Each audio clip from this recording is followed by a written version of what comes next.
A colonoscopy, one of the greatest gifts you can give to yourself. Really? Yes, really. Colon cancer is one of the few cancers that is preventable, and a colonoscopy, without question, can prevent colon cancer. How? Suspicious polyps are removed during the procedure, and that's how. We're going to talk a lot about that this evening. We're going to kind of show you the instruments that are used during a colonoscopy. And during this hour, we have two physicians that are answering your question on prevention, diagnosis, and treatments of colon cancer. As you know, the show is live, so if you have some questions that you'd like to call and ask us this evening, give us a call at 881-0013. We're also streaming live on YouTube, and if you go to pbselpaso.com, we're streaming live there as well. So in case you don't have a TV and you're watching this on your phone, etc., you are welcome to do so and call in your questions. This evening's program is underwritten by Dr. Richard McCullum, and for the first time, he is not here on a show that he's sponsoring because we were only allowed to have two docs on because it is the day and time of COVID still, and we're going to talk to you about some registration options too in a little while. We also want to say that Texas Tech University Health Sciences Center is helping to underwrite this show. And as always, the El Paso County Medical Society is bringing this to you for many, many years now. I'm Catherine Berg, and you're watching the El Paso Physician.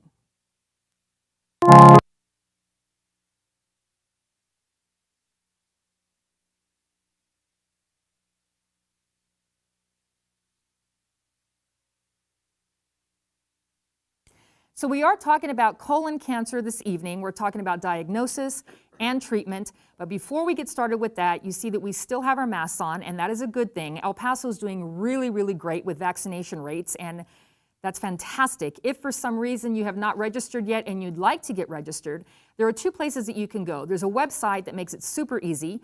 It's EP, think of El Paso, epcovidvaccine.com.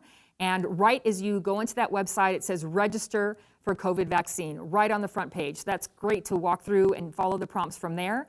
If you'd rather telephone and know that you'll be on hold for a little while, so there's some patience that's required there. Telephone number is 915-212-1032. Again, 915-212-1032. And we'll talk about that several times throughout this evening.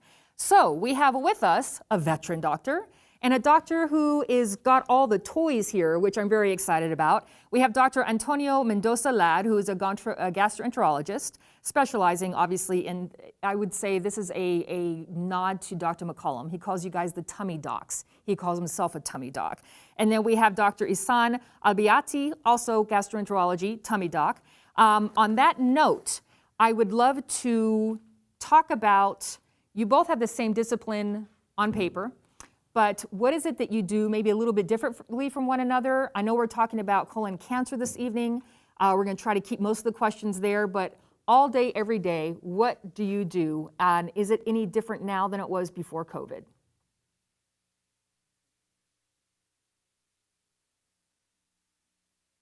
Well, I guess in terms of the way to summarize what we do all day is we see patients in our offices, all related to any kind of GI-related problems, from your oropharynx all the way to the anus.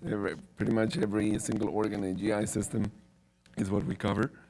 And we do probably half the time seeing patients in the clinic or the office, and the rest of the time is doing the procedures, which is the bulk of the therapeutic aspect and why colonoscopy is so important in preventing cancer. Very nicely explained. And with you, Dr. Albayati, is it the same? Is it, again, you brought the instrument here today. And I guess what I try to do, usually we have two different disciplines on, or at least a team, with the people that are coming in to see you, half clinical, sometimes it's for the screening, and then we talk about treatment as well. Will you be able to give an answer that's similar to that, or? So yeah, we do the same thing. Have clinical duties, patients, whether in the office or in the hospital, cover the consult service at UMC. We have teaching duties as well. We teach medical students, Paula Foster School of Medicine, and we work with and train the medical residents and the GI fellows. And if we have spare time, we'll do clinical research, especially in gastroenterology. I like that if we have spare time. You guys don't have spare time. No, actually, research is something that we always talk about. And kind of toward the end of the show, when we have an idea of some of the treatments and just the new things that are going on, because there's quite a few new things that are happening in the world of treatment. I'd like to talk about just the role of the colon. So we were talking about the entire GI tract, but you've got the small intestines, large intestines, colon, the rectum, etc. Because we're talking about colon cancer, and there is rectal cancer as well, but colon cancer is what is kind of the start of night. What is the role once whatever you've eaten has gotten to the colon, and why is that the place that cancers are most likely to be found in the GI tract?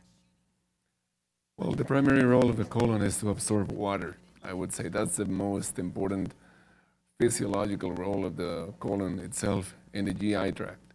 Now, as science evolves, we've started to discover that beyond the absorption of water, the colon plays a very important role in maintaining what we call the GI microbiota. Microbiota is the number of bacteria that we have normally in the GI tract. And these have been proven to be very important because they've been associated with a myriad of conditions and traits and things that we are constantly learning from at this point. So I would say absorption of water and maintaining a healthy GI flora, those would be, to me, the most important roles of the colon itself. So that brings me to what I feel like hasn't been something that's been advertised up until about a decade ago, or maybe 5 years ago, because now you're hearing on advertisements and seeing in newspapers and what have you that there's probiotics and prebiotics.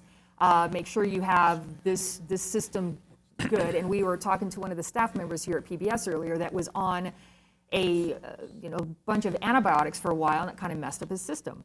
I would love to, since you touched base on that, what is a prebiotic? What is a probiotic? And when do people take those, and what does it help in your system? So you're right. In the past 10 years, I would say there's been a boom in what is advertised to the general public about prebiotics and probiotics. I guess it is related to also the boom in the research that has been going on in the microbiota area. So a prebiotic is basically a substance that promotes the development of healthy bacteria in the colon. And a probiotic is a healthy bacterium, or a specific kind of bacterium that is healthy for your colon and for your organism. So yes, it's been advertised heavily, the use of probiotics, but as everything that gets, I would say, non-controlled advertisement, sometimes it's taken out of place, and patients need to understand that the reasons and the reasons behind taking probiotics or prebiotics need to be there, not necessarily just because the advertisement says take one a day because you'll feel better. So it's important for them to consult their physicians and understand why and when they're used. And that's such an important point, which is why I wanted to bring that up, because again, for a long time I just heard probiotic, and now prebiotics are kind of being entered into the marketing system, right? When you think about the marketing machine, that this is something you just don't take blindly. You've got the little drinks too, so I'd like to bring that up here and there because I know that that's going to be some of the questions later on as well. Let's see, Dr. Abayati, if we can talk about screening guidelines. I know that you've got some stuff here, but guidelines for screening of almost anything seems to be not controversial, but changes a little bit from year to year. But there may be, actually, if you could, Gracie in the back, if you can put up chart number 1, which is the blue chart, and we can talk about the ages of when people start being diagnosed with colon cancer, and we can talk about that and the screening at the same time. Okay, so if you bring the first slide, this shows you that incidence of colon cancer is way higher after the age of 50. So colon cancer is common after the age of 50. And as we age, the incidence is higher and higher. In the recent years, there has been an increase in incidence in people younger than 50. And it's up to about 51% increase. This is a very high number, very large number, but with all this increase, still the people above age of 50 have higher incidence. Okay. Now, since the 80s, the incidence of colon cancer in this group above 50 has decreased significantly. And about in the 2000s, this decrease has been decelerating. decelerating really fast. So why? It's because we're doing screening. It's because we are preventing cancer before it happens. Exactly. It's because we are removing polyps. Polyps are small, tiny tumors that haven't made it to become cancer yet. So if we remove them, patients will not have colon cancer. And that is like in a nutshell, why we're here this evening. So when you have that you go to the doctor at 50, and there's a lot of screenings that people just kind of get at 50. So if you can describe to our audience, someone who is maybe 49 or they're 52 and haven't done it yet, describe to them the procedure. Describe them the several days leading up to and then the procedure of a colonoscopy so they have in their mind what's going to be happening. Okay, so before that, I'll go to this, but okay. If someone is nervous and thinks, oh, but do I have to have it at 50? What if I'm 49? What if I'm 48? So great news. Now we are going to start screening at 45. So because of all this increase in incidence in younger age group, since 2018, the American Cancer Society recommended that we start at 45. And then the US Preventive Task Force recommended that in October of last year. Wow, okay. And just this month, the American College of Gastroenterology released new guidelines that we are going to start screening at 45. I love that.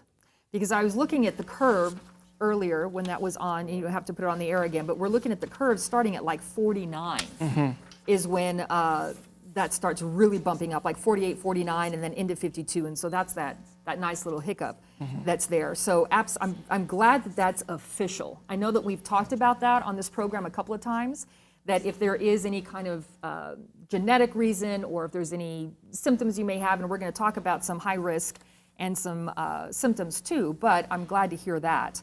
What I'll do is wait to go through the colonoscopy for a moment and ask Dr. Mendoza-Ladd if you can describe some high-risk factors for people who just may not know if there's a family incidence, et cetera, but if you can explain some of those to our audience. So some of the most common high-risk factors that we look for, screen for in the general population is first-degree relatives who have been diagnosed with colon cancer and at what age.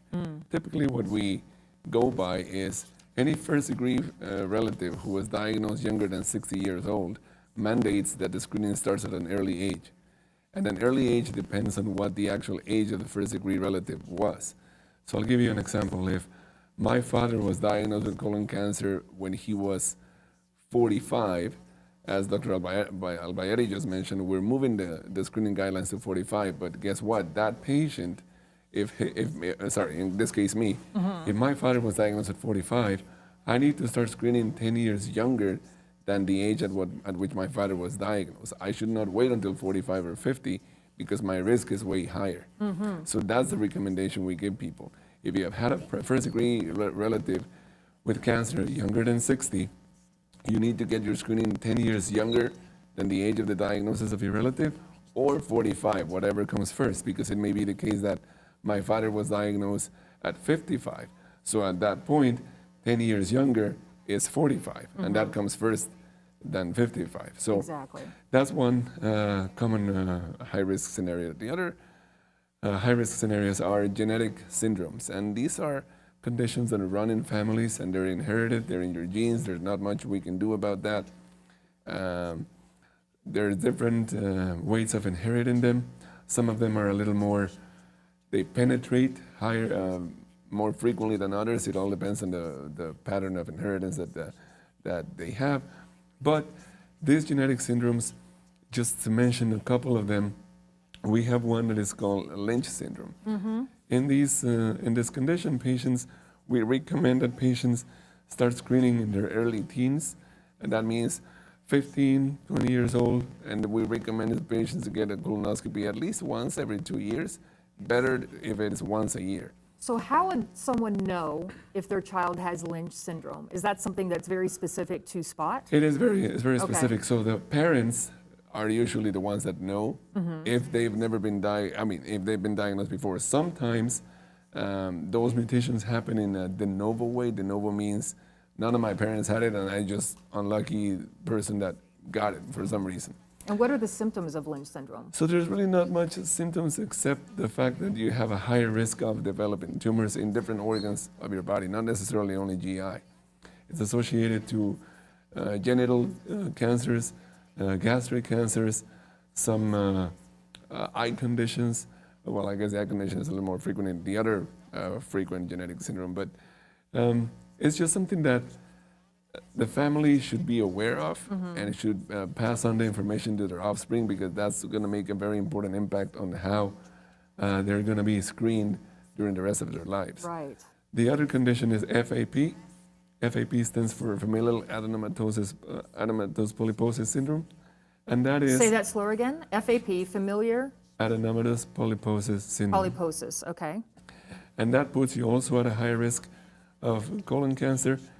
About the same age, screening guidelines, about early teens, 15 and above, once a year. Patients with FAP are recommended, if they know already that. And I guess that's my biggest question. So going back to Lynch syndrome and also to FAP, how does a parent or the child know? Like what are the symptoms? What is happening in their body that thinks, okay, well, we need to figure out if we have Lynch syndrome, et cetera. So how does one know? Again, so it's related to the kind of tumors and cancers they're associated to. So Okay. genitourinary tumors, colonic tumors, gastric tumors. Okay. The Lynch syndrome is associated with some specific kind of bone lesions that we call osteomas. So it's not a diagnosis that you're going to be able to make on one visit and say, oh yes, so you have this. Ongoing. You have to take in consideration the whole picture of the patient. Okay. Gotcha. All right, let's talk about the toys in the colonoscopy. Okay. So we have a scope, and it looks scary on the table, but if we talk through it and explain what is happening with the scope, where it's going, et cetera, that's what I would love for the audience to be able to see and understand. Because also you brought with you, and I love that, you have some biopsy forceps, you have a snare, and then again the scope. So let's start off with the scope. Okay. And again, let's walk through what the procedure is like. Okay. So first of all, it's not scary at all. Good for you. Okay. It's not. I've been through it. It's all good. Okay. So before the patient sees the scope, on the day of the colonoscopy, they will be screened by our nurse, and they will go through their medical history, medications, and then maybe if they need some lab work, they will have them. So that's about a week before they come. Okay. And if any of our patients is thinking, well, should I delay my colonoscopy just because of COVID, and maybe it's a little bit risky to do it right now, we are screening all our patients for COVID before they come for the procedure. And we're making sure all our patients are negative to protect them, to protect our staff, and everyone. And if you could throw in at this point too, all of your staff has been vaccinated. Just let's throw that out to the audience and, Yes. and let everybody know that too, and when that has taken care of. And all that. Exactly. So when the patients are coming, they are really comfortable. I know that the numbers of screening nationwide plummeted severely. So we're calling all our allies to help us get us back on track to screening. And we are actually doing way better now. We're screening hundreds every month, hundreds of patients. So the patient comes on the day of the procedure. The day before, they were only drinking liquids, no solid foods, and they drank the PrEP. Okay? So talk about the PrEP, if you don't mind, because that's what people like, oh, the PrEP. Yes. But the importance of a proper PrEP. And I'll just kind of start this too, just as a general layperson. I mean, the PEP just makes you have constant diarrhea for a good, 12, 14, 18 hours, something like that. But Yeah. that's a good thing. I know this is a colon cancer show, and it's everything you want to know about the colon and more. So we talk about that kind of stuff, but it's to keep the colon or get the colon completely clean Yes. so that you can see what's going on in there. Yeah. Because some people are like, oh, the PrEP, but it's worth it. And, Totally. you can think about it as being a healthy cleanse. Absolutely. Once every 5 years. Yes. Okay, I thought I'd throw that out there because so that's always it's not as uncomfortable to bad talk people think. It really a isn't. lot of patients come really and they isn't. say, "Well, it wasn't bad." Right. Yeah. So it's one night, as you said. They drink different amounts depending on the type of prep. Could be 4 liters, 2 liters, come in different flavors. Okay. I always tell the patients, put some ice. For some reason, it tastes better. They go through it better.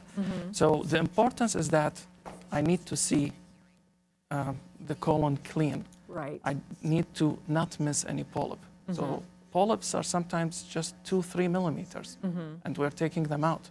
So if the colon is completely clean, that will help me do my job. Exactly. Okay. So And if you haven't prepped right, you're going to have to do it again. Yes. So that's so, so, so important. And I know that's, you know, we've talked about this on different shows too, but it's worth just really doing the prep and doing it right. Exactly. Okay. So then we talk to the patients. Sometimes this is the first time we meet these patients. We talk to them, we ask them some questions.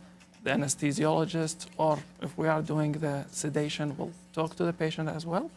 And then they go to the procedure room.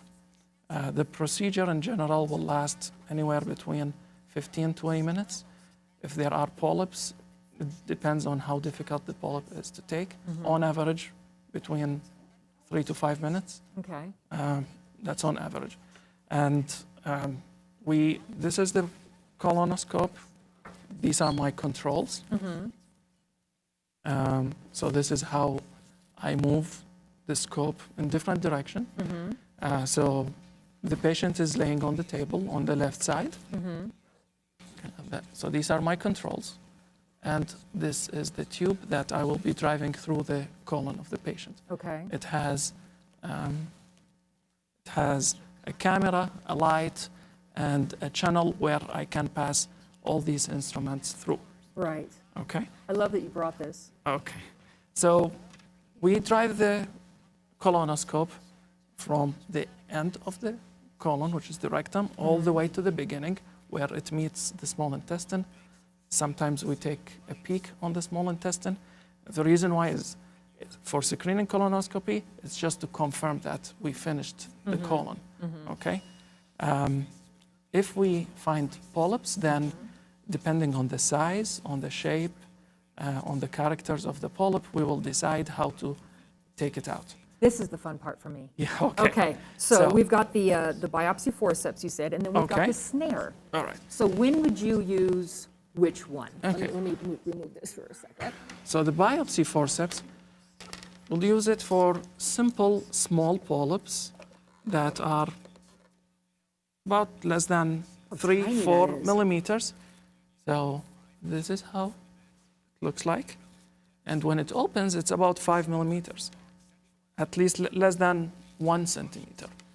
It has 2 arms and We appreciate the needle in the audience's middle. patience, waiting for the focus. There we go, it's starting to get there. okay. But yeah, And we attach it to the polyp, close it, pull it back, and it will cut the polyp. amazing. Okay? So that's the job of the biopsy forceps. And we can use them alone, we can use them with electricity, with cautery, different types of. So that was my next Biopsy question. forceps. So as you snip the polyp off, cauterizing that area, meaning burning the flesh in that area so that it is completely sealed. Yes. Tell me about that So, part. yes, that's absolutely right.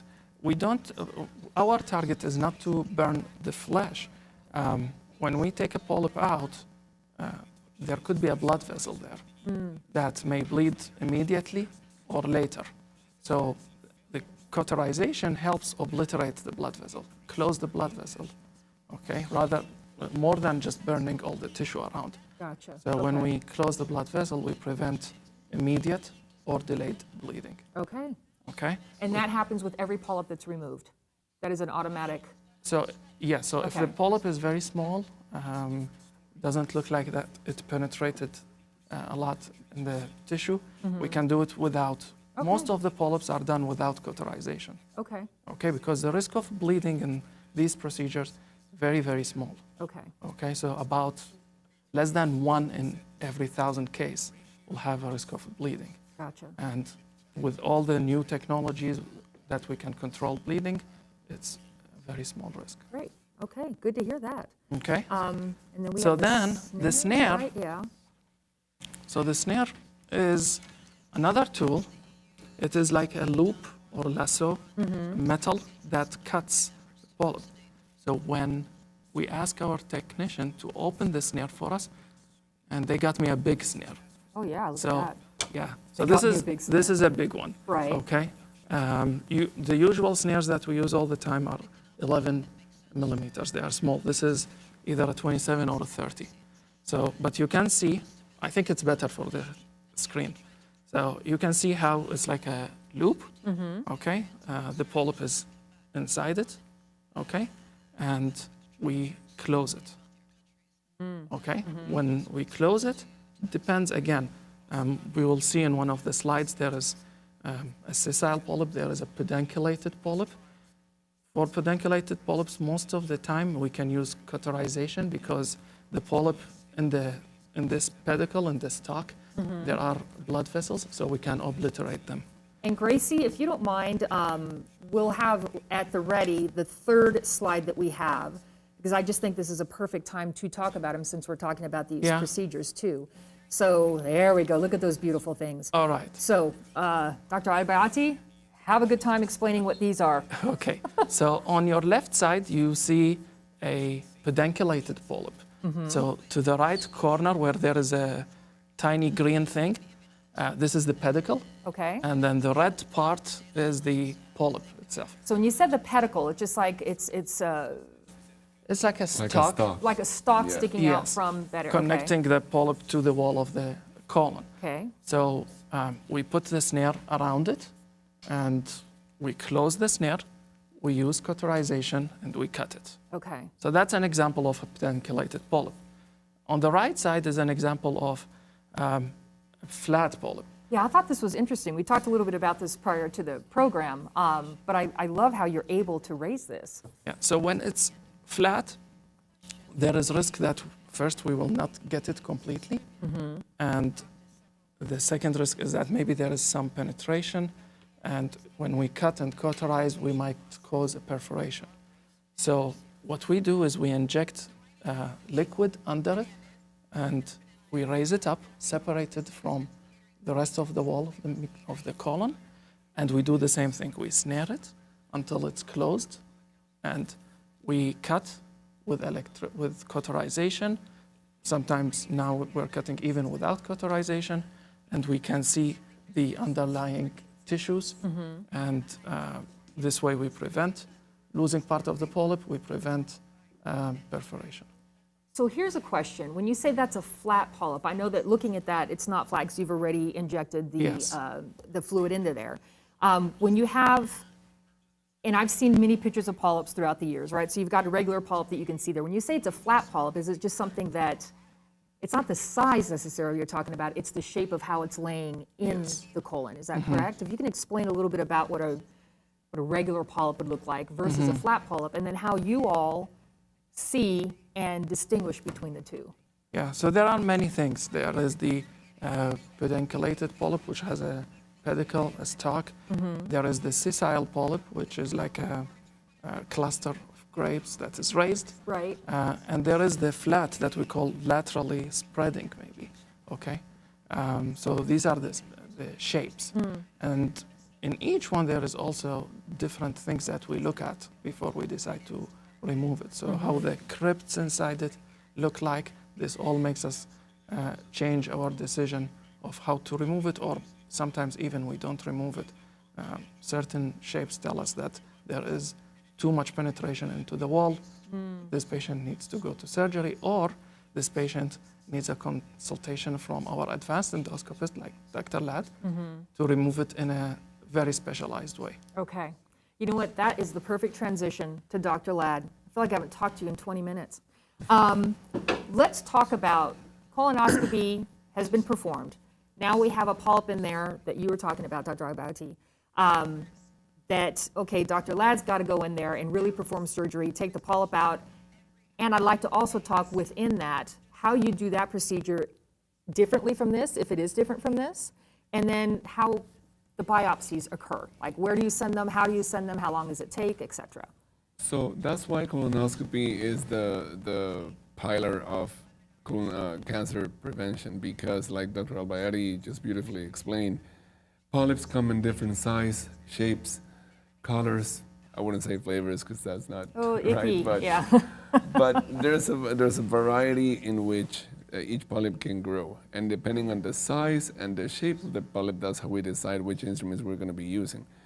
The beauty of colonoscopy is that it has evolved from a mere diagnostic procedure to now a procedure that is therapeutic in, I would say, a good percentage of maybe at least 50% of the time, maybe more.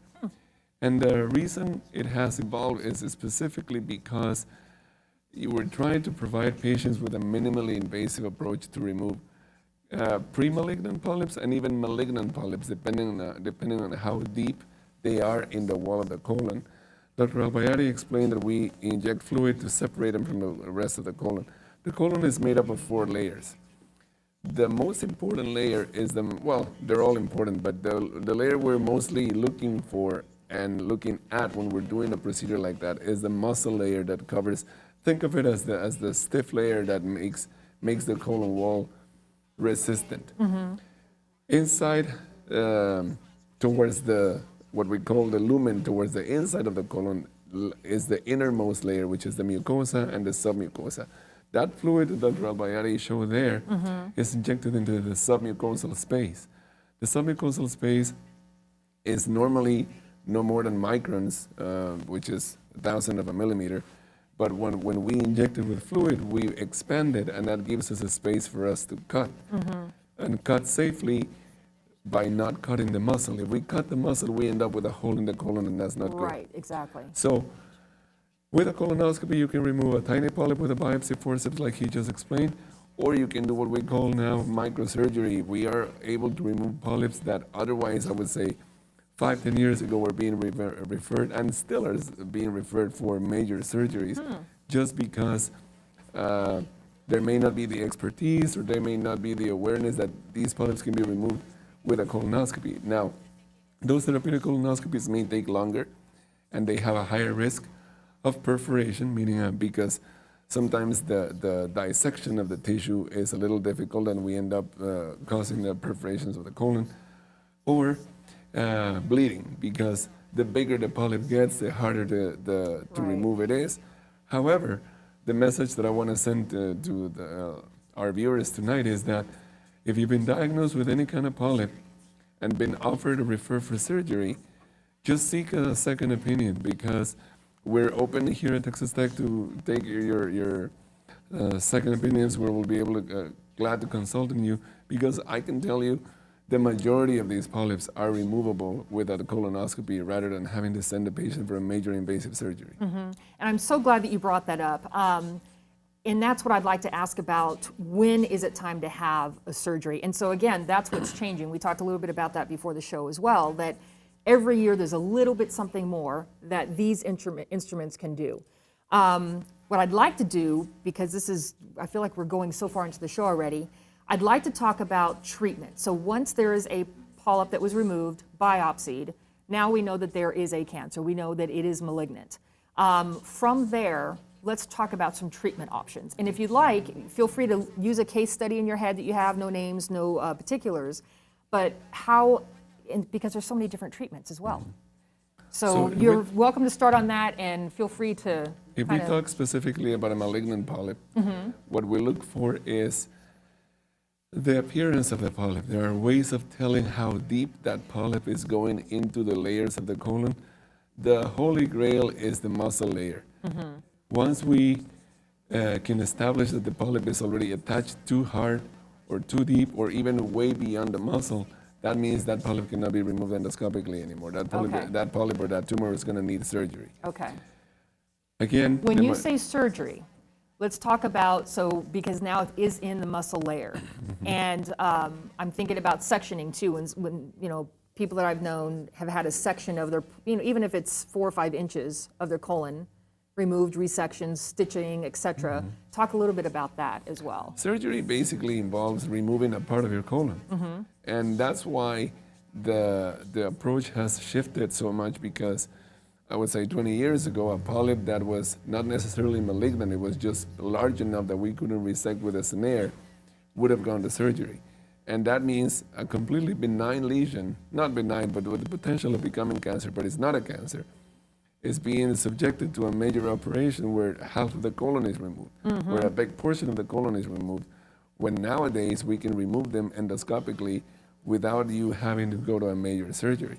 So when we talk about surgery in terms of colon cancer, it's usually, I would say, for the most part, it's divided into left side or right side, what we call colectomy. Colectomy is the word for removing part of the colon. Okay. So depending where the colon is, that's what's going to determine what section of the colon is going to go when the surgeon goes in and takes it out. Gotcha. So there's surgery, there's endoscopy, and I would say that's pretty much the two options. Now, within endoscopy, there are different ways of treating these polyps. We cut them out with a snare, we take them out with a biopsy forceps. Sometimes we need to do what we call dissection, which involves some other instruments that we don't have here tonight, but the principle is still the same. We separate the polyp from the muscle layer, and then we expand that space, and that gives us a space to basically cut it out. Right, exactly. I've got some questions here from the audience, and it's not necessarily cancer related. However, I want to talk about some symptoms of colon cancer or just colon issues. Question here from the audience is, why does my stool come out flat on one side and not on the other? And the question, the under question is, with the colon or where the rectum is shaped, is that something that should be of worry? Yeah, Does that make sense? This is a worrisome sign. Okay. So what we call change in bowel habits and change in stool caliber. Okay, so it's not necessarily maybe phrased well that like flat on Right. one side, regular on the other, Yeah, but if you can something explain. changed. Yeah, something's okay? different. My bowel habits changed, so that's worrisome. And patients should seek medical advice if they have this issue. So if patients have advanced cancer, so now we are talking beyond polyp, beyond large polyps even, now there is a mass that is taking most of the circumference of the colon. When the stool comes down the colon, it will be reshaped Right. according to how much space it has to pass through. Exactly. So some patients would even describe their stool as pencils. Okay, so that's So this is something another they need to worrisome come see keyword. somebody. Right. Yes. Okay, so that's what the patient means. I hope she or he do not have colon cancer. Right. Okay, but there are other things like spasm. Maybe they are not drinking enough water, so I don't want to scare them. But maybe that's why the So stool let has me throw this changed. out there. They need to come in. They need to consult a gastroenterologist ASAP. Right. Go and get a colonoscopy ASAP, the person who wrote in that question. Very, very important. Another question here from the audience. What is the difference between a home colon test and a colonoscopy? Actually, that's a good question, because I know that several shows that we've done before have talked about that. And really the caveat of that question is, how accurate is one test compared to the other? Who wants to take that one? Dr. Mendoza-Ladd, that's yours. I can tell you briefly, there are different ways that we use to screen.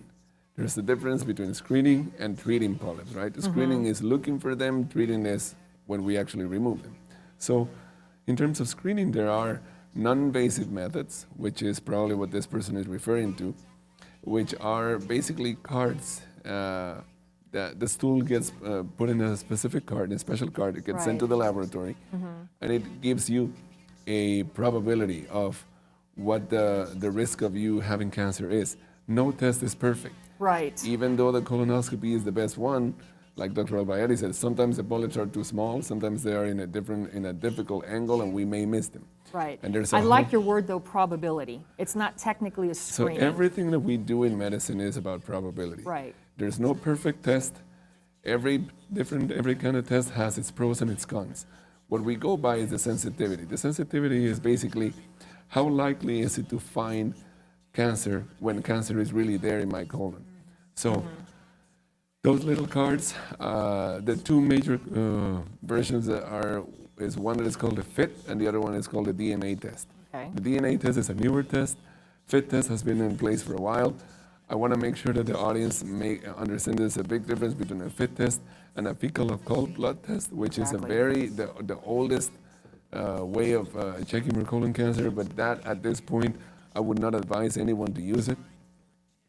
So in terms of the non-invasive, we have the FIT test and the DNA test. Okay. Those cards can be done at home, get sent to a lab, and the lab will tell you either they're positive or they're negative. And again, that has to be interpreted in the whole, taking into account the whole picture of the patient, because that positive may imply a certain probability based on your risk factors. Right. And the ultimate thing is, those things are pretty good. I'm not going to say that they're bad tests to take, but the best one is a colonoscopy. And remember that if you opt for one of those, and if they're positive, you're going to have to go get a colonoscopy. Exactly. And again, with the colonoscopy, we're talking about prevention. If there is a polyp there during the colonoscopy, it's taken care of. Correct. If it's one that doesn't require surgery. And for the most part, that is the case if there are polyps there. And I would like to say too, so with breast cancer and prostate cancer, that's like a yearly, every other year screening. This is if you're completely clean, if there are no polyps whatsoever, is that still a recommendation of every 5 years, every 10 years? So if you're clean completely and you don't have a family history, then 10 years. Okay? Okay. If you have a family history, like Dr. Ladd was saying, and that person was younger than 60, then it's every 5 years, even if you had a clean colon. Okay. If that person was older than 60 when they were diagnosed with colon cancer, then with a clean colon, you still do your colonoscopy every 10 years. So the urging here is if you haven't had a colonoscopy, please go and get one. If there's nothing there, you can wait 10 years to get another one, but at least you have your baseline and at least you know there's something about that. Question here from the audience too, how important is diet in avoiding polyps in colon cancer? And I love this, especially in people who are aged 80 and over. Number one, good job for getting the 80. Thanks for calling in. Because 80 is now the new 60, right? And 100 is the new 80. It's great. But in general, risk factors are one thing, but there's also the idea of how to eat. We always talk about more fiber. We talk about exercise, and this could be a time to talk about that a little bit. Dr. Mendoza-Ladd, sorry. So what the role of diet is super important. It's one of the main factors associated to the incidence of cancer. However, it's difficult to establish up to what percent the diet alone influences your risk for cancer, but it's definitely there. In general, we advise to avoid frequent and heavy consumption of red meats, which has been associated with an increased cancer risk. And normally at age 80, we don't necessarily recommend screening for tumors anymore because, and it all depends on how healthy the patient is at 80, because we have to take into consideration that at 80 years old, if we were to find something, patients may not be a good candidate for surgery, may not be a good candidate for chemotherapy. So at this point, the actual benefit of the colonoscopy gets lost, basically. That outweighs the risk, Yes. the benefits outweighs the risk type But of thing. diet is definitely very important, and we just, in general advice, I would advise stick to a vegetarian diet. I know that's easier said than done, but that would be my own personal recommendation. Okay, gotcha. Dr. Albayati, we're kind of at the 13-minute mark, so I wanted to just say if there's something that we have not covered yet, I'd like to cover it now. We do have some questions here from the audience that we can talk about. But just in case, is there anything that we haven't talked about yet, or is there something else that you'd like to expand on that we talked about earlier? I think we covered colon cancer screening methods. What I would like to tell the audience is, I think we've been doing this colon cancer screening and awareness. March is the month of colon cancer awareness. It started in February of 2000, and since then it's been growing. Advocates and doctors, caregivers, patients, and survivors were rallying and promoting awareness for colon cancer. Some fundraising, everyone wears the blue ribbon. So educating about colon cancer. So if any of the audience is watching and says, oh, every year I see Catherine tell us about colon Yeah, cancer. it's always in March. And What's up with everything that? I say, I will get it, and I don't Right, get it. right. So maybe our audience want to say, okay, this year I'm going to get my colon cancer screening, whatever test it is, colonoscopy preferred.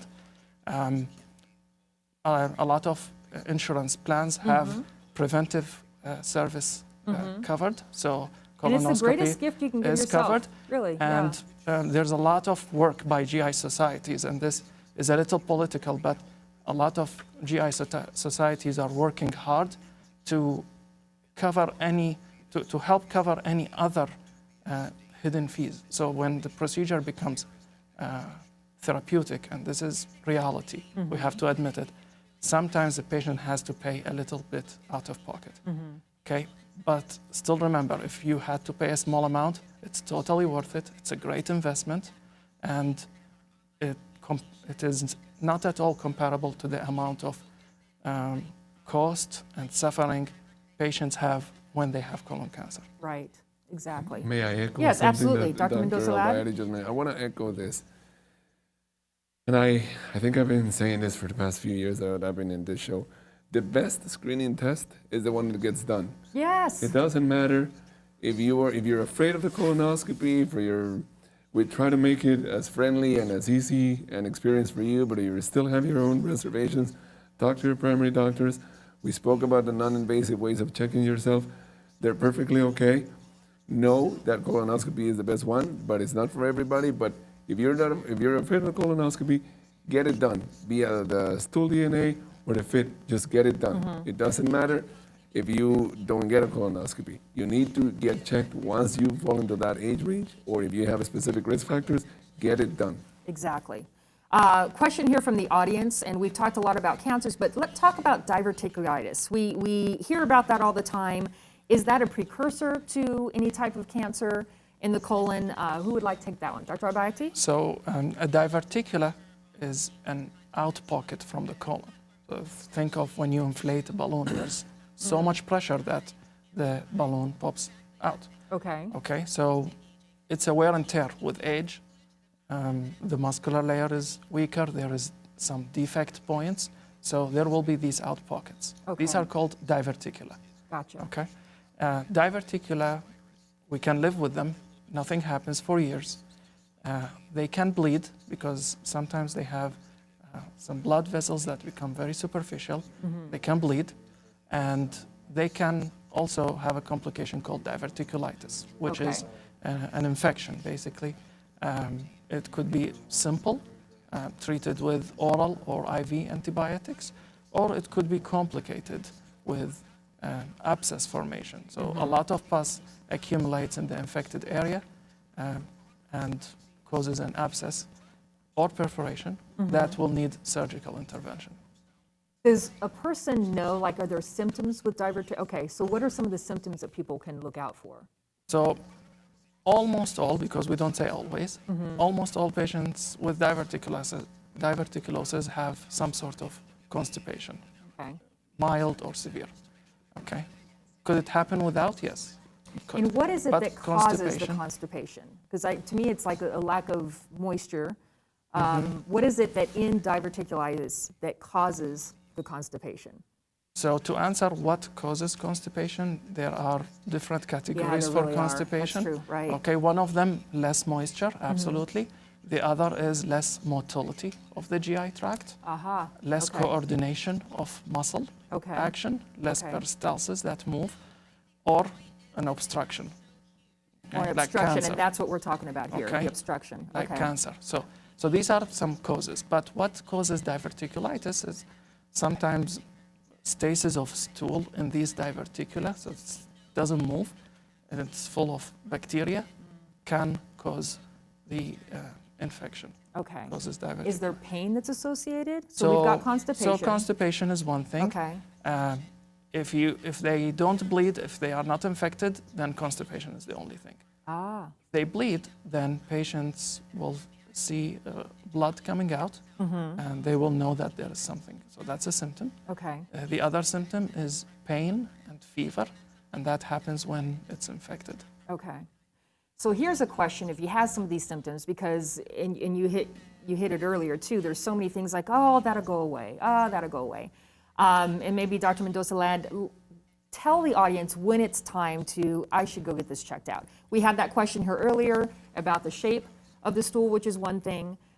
If someone, may have diverticuli that may be infected, and, the question I'm asking. All of us are kind of like, oh, that'll go away. Oh, next week I'll be fine, or whatever. When is that point where you call for help? I would say always look out for what we call the alarm symptoms. Alarm symptoms meaning changing the bowel habits, like Dr. Albayani just mentioned, bleeding per rectum, unintentional weight loss, persistent abdominal pain, and if you are completely asymptomatic, regardless of your status, just go get checked at 45 or earlier if you have higher risk for that. But the symptoms, when they actually happen, because they don't happen in all patients, but I would say those would be the ones that we worry about. If a patient is exhibiting any of those in any combination, they should go checked immediately.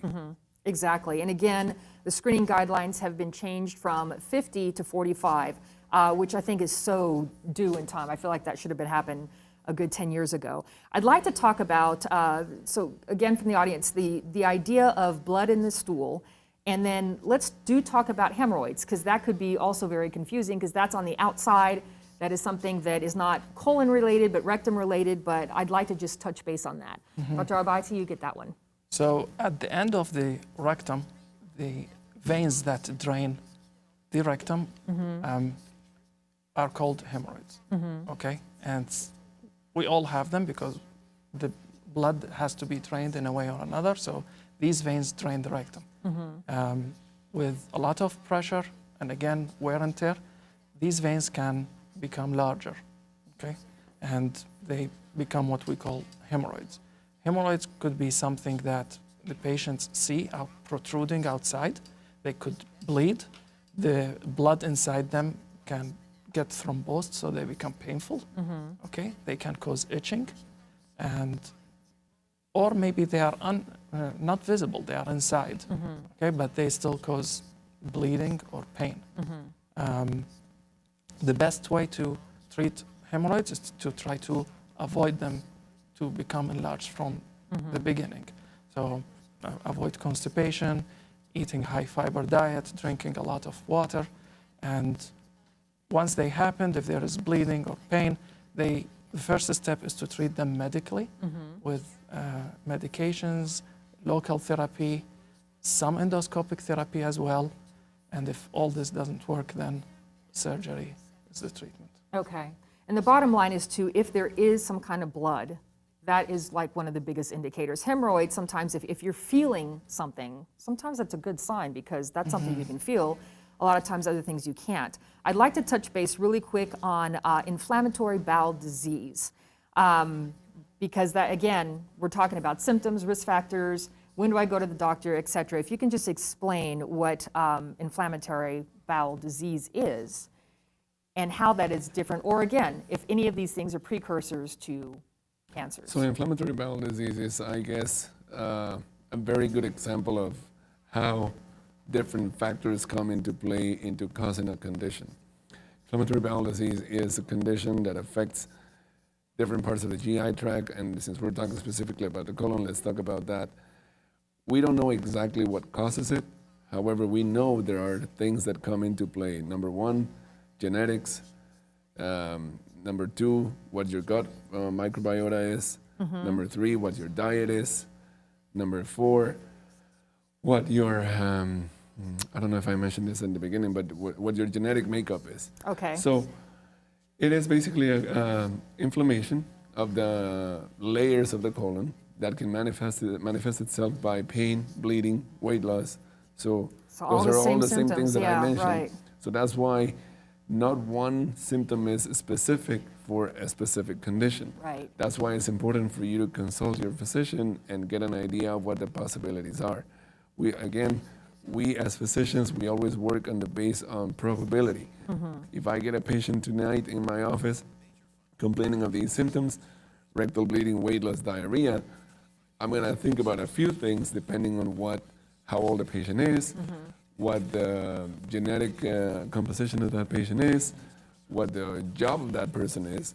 So it's all about having that mindset of not putting it away, not thinking it's going to get better, not thinking it's going to go away. Go get yourself checked out. Absolutely. Again, and again, diet is a big thing too. We only have 2 minutes. I want to touch really quick on Crohn's disease because again, it's all related there. What is Crohn's disease? So Crohn's disease is one of two forms of inflammatory bowel disease. Could be ulcerative colitis, where it involves the colon only, or Crohn's disease. Crohn's disease is also an autoimmune disease that at one day an environmental factor comes to a patient that is genetically susceptible for the disease. So the autoimmune system is activated. Exactly. It could hit anywhere from the mouth to the anus and can cause ulceration, inflammation. Different than ulcerative colitis, it causes also strictures and fistulas. So in that aspect, it's a little bit more complicated. And fistures, and I'm going to, just because we're running out of time, are like little pockets. Is that correct, or am I saying that Fistula wrong? is a tract that connects between a mucosal tissue, like the colon, to the skin, or to another organ, another tube. Okay, so we're talking about some obstructions there too. We're running out of time. My apologies. I feel like this is that show that you can always ask so many questions, and this was just cancer. And we have colon shows us all kinds of fun stuff there. I want to say thank you very much to Dr. Mendoza-Ladd, also to Dr. Albayati, and to Dr. Richard Cullum, who is underwriting the show this evening. We miss you. I can't wait till we have 3 docs back on again. It'll be really nice. And again, if you have not registered for a COVID vaccine but would like to, the website for that is epcovidvaccine.com. Also a telephone number, 915-212-1032. And I have to give out to a shout out to Brenda for answering phones today. Very, very much appreciate that. Again, we are looking at every adult at the end of March that is able to get vaccinated. So again, to register for that, epcovidvaccine.com. You've been watching the El Paso Physician. Thank you so much for joining us, and good evening.